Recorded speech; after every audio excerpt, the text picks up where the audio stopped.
COVID. Bagaimana orang sedunia bisa dibohongin tentang COVID itu? Bagaimana seluruh dunia bisa divaksin tanpa tahu apa yang dimasukkan dalam tubuhnya? Dan sekarang penelitian-penelitian menunjukkan betapa ngerinya akibat dari booster yang mereka berikan. Baru hari Kamis kemarin Pfizer dengan Moderna mengajukan izin pada FDA untuk membuat vaksin lagi Omicron yang ada XBB-nya, XBB apa. Artinya mereka akan membuat penyakit lagi. Nah, seperti itu. Kalau kita terus seperti ini, kapan kita mau selamat? Bapak-bapak, kita harus berhenti untuk bersangka baik tata cara di negara ini. Kita harus mencari jalan dengan cerdas, mencari jalan keluar dengan cerdas. Kalau menurut saya, ya harus ada revolusi konstitusi tanpa ampun. Nggak bisa lagi dengan 2002.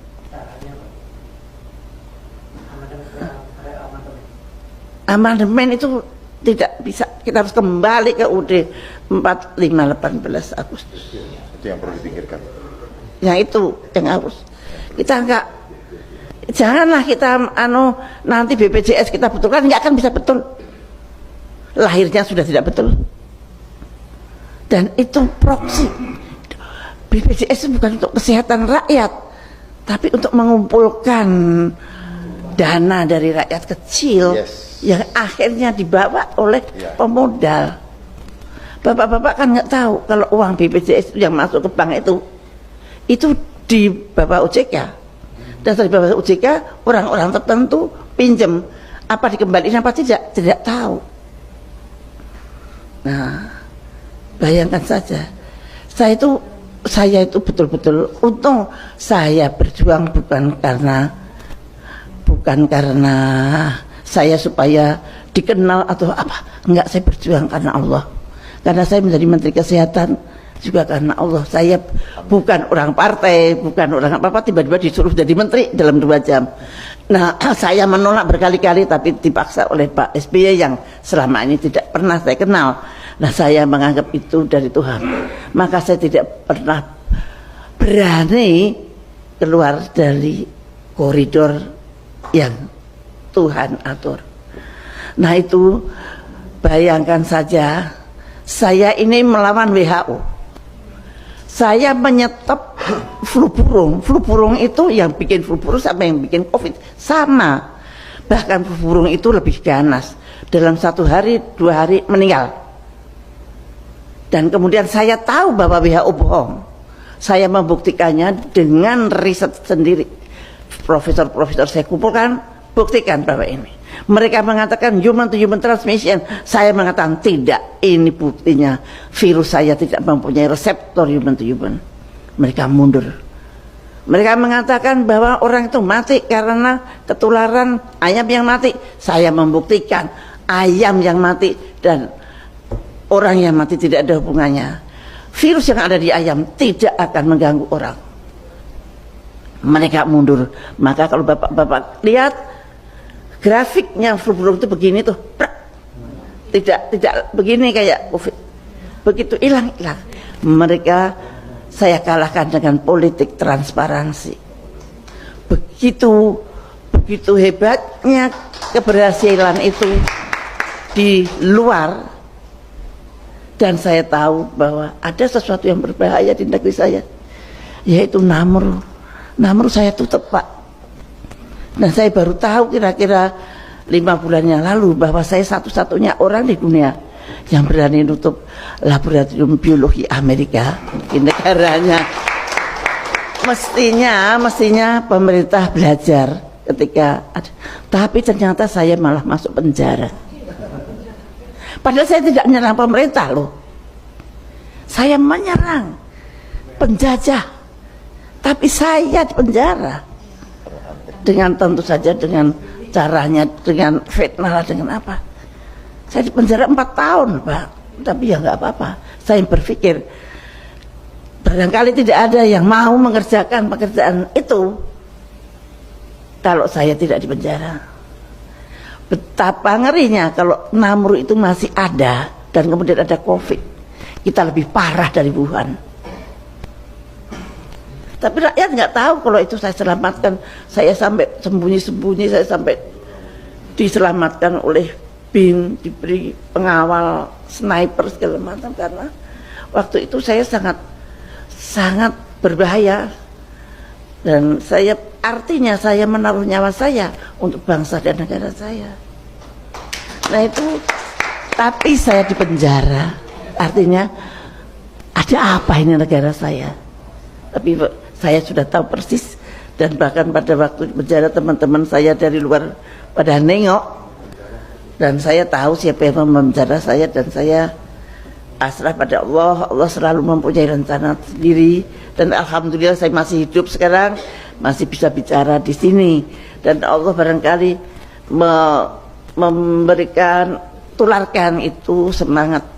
Amin. Kedaulatan itu, tularkan itu semangat yang tidak takut dengan siapapun, dan tolong jangan percaya non sewu Bapak ekonom.